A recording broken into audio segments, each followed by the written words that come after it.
की जय। पवन तो हनुमान महाराज की जय। संत भगवान बाबा की जय।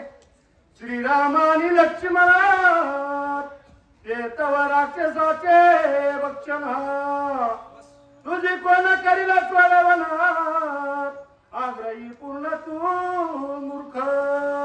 असो ऐकणारे सर्व परमार्थ प्रेमी राम भक्त यांच्या चरणी नतमस्तक होऊन भक्त शिरोमणी हनुमानजी यांच्या चरणी नतमस्तक होऊन सेवेला प्रारंभ। सेवेलागी सेवक झालो तुमच्या लागलो निज चरणा आहो स्वामी तुकया देवा यावरी न करावा आव्यार जयांची केली स्मरण होय सकळ विद्यांचे अधिकरण तेची वंदू श्री चरण श्री गुरूंचे ते नमस्कारोनी। आता प्रस्तुत प्रसंगी रावणाच्या नगरीमध्ये सीता रावणाने जे असणारे अनेक प्रयत्न करूनही सीता त्याची जी असणारी मनोकामना वासना पूर्ण करू शकत नाही।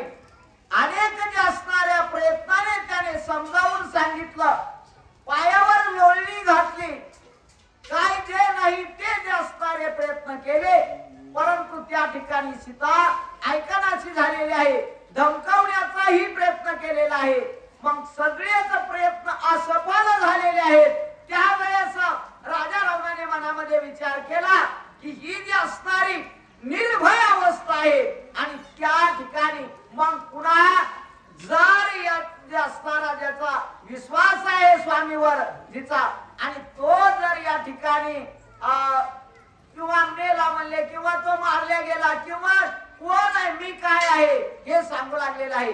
त्यावेळेस सीतेला राजा रावण सांगू लागलेला आहे की तुला जो असणारा सोडवणारा प्रभू रामचंद्र आहे तो कसा आहे, राम लक्ष्मण हे जे असणारे मानव आहेत आणि माझ्याकडे जे असणारे या लंकेमध्ये सर्व जे असणारे राक्षस आहेत, मोठमोठे बलाढ्य वीर आहेत आणि या सर्वांचं खाद्य जे असणार मानव आहेत। मग राम लक्ष्मण तर माणसं आहेत, हे राक्षसाचं खाद्य आहे आणि ते तुला कदापिही सोडू शकत नाही। माझ्या राक्षसाई घालून गेला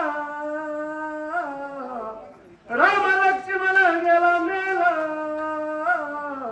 सीते अंगी कानी मधला सांडी आपला या ठिकाणी असताना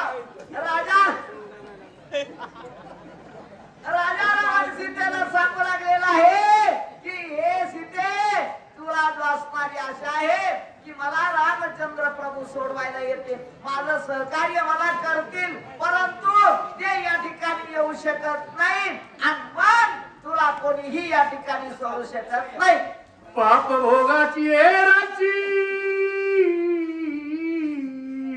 वनी कटलीचे रामा सरिसी परम पुण्य लंकेशाची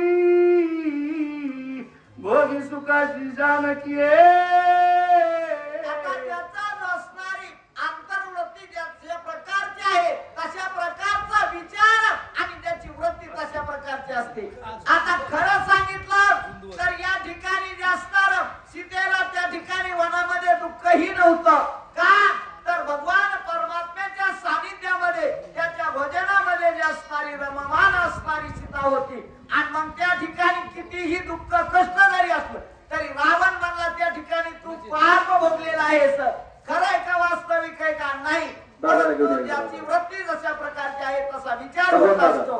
पण त्या ठिकाणी रावण म्हणू लागलेला आहे की तू त्या ठिकाणी दुःखी झालेली आहेस, मग या ठिकाणी ही माझी नगरी कशी आहे, स्वर्गाची आहे, इथं जे असणारं सर्व पुण्य आहे, म्हणून या ठिकाणी तू हे पुण्य जे असणार आहे हा जो असणारा भोग आहे आणि तो भोग या ठिकाणी भोगण्याचा तुला जे असणारा ऐश्वर्य लाभलेला आहे तू त्याचा जो असणारा उपभोग घे।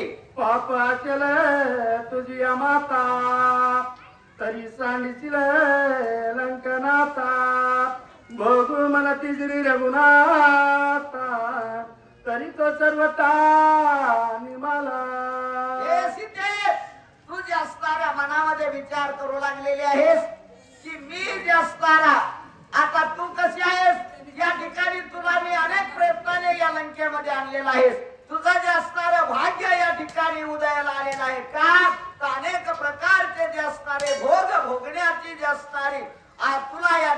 संधी लाभलेली आहे आणि या सर्वाचा उपभोग घेण्याचं सोडून तू जर त्या ठिकाणी तुझ्या रामाची जे असणारी अभेट घेऊ इच्छित आहेस, या सर्व जे असणाऱ्या भोगावर तू जर पाणी ठेवीत असल, याचा जर असणारा त्याला तुच्छता मानित असल, तर तो तुझा राम या वनामध्ये जे असणारा नाहीसा झालेला आहे असा विचार त्या ठिकाणी राजा ऐकून रावणाचे बोलणे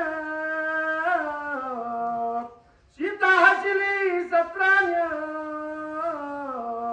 तू मज भोगावया करणे मरणा धरणे बैसलाची त्यावेळेस सध्या असणारे वाच्य. आत्मशक्ती सीतादेवी पत्रकार असलेली आहे मनामध्ये. कारण आज वाचताना सगळं जे असणारं उलट म्हणू लागलेलं आहे. आमच्या गावचे उपासनात्मक आश्चर्यचकित झालेले आहेत, हरिभक्त असलेले आहेत सुखदेव महाराज आणि त्या ठिकाणी शारदा बोलू देवी. लागलेले आहेत की हे